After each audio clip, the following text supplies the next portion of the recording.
everyone, it's Irene Yu from College Consulting by You. Today we have a special guest, Mr. Andy, who is our auto expert, and we're going to teach you some basic maintenance tips for all you new drivers here. So if you guys are interested to see what type of tips we have for you, then stay tuned. Stay tuned. Okay, so Andy, we're going to be asking you a series of questions. My first question is, when it's time for an oil change, how much is a kind of a reasonable amount to go and pay for an oil change? It really comes down to what year your car is. If it's fully synthetic, you're going to pay anywhere from $40 to $60, which is usually reasonable.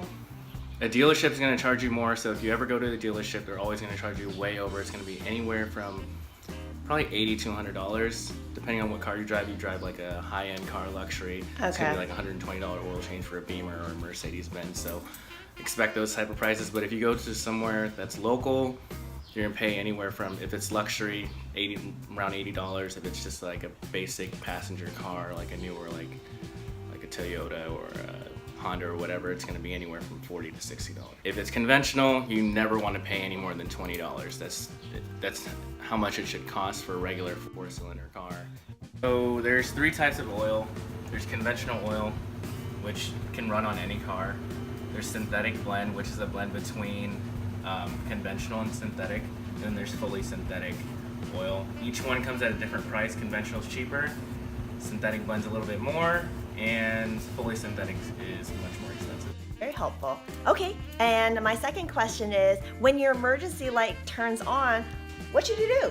Okay, so if your maintenance light goes on, it usually means time for an oil change. If it's your check engine light, it can be anything. It's any reading that the computer in the car pulls up. So what you want to do is don't panic. Go to your local AutoZone, O'Reilly's, what's the other place? Pep Boys. Pep Boys. They'll go and they'll check your codes for free. They'll load it into the car system.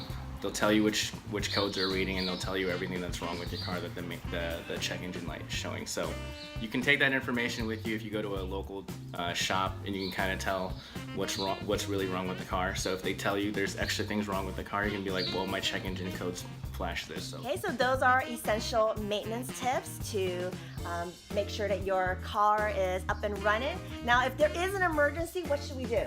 You should always take your car to your local mechanic, somebody you trust that's not going to try to screw you over, but yeah, can check it out for you and let you know what's exactly going wrong. Okay, well, if you found this video helpful, please click that like button. Go subscribe below. And what's the next video you guys are interested to learn? So hit the comments below so that we'll find out, and I hope to see you guys next time. Bye!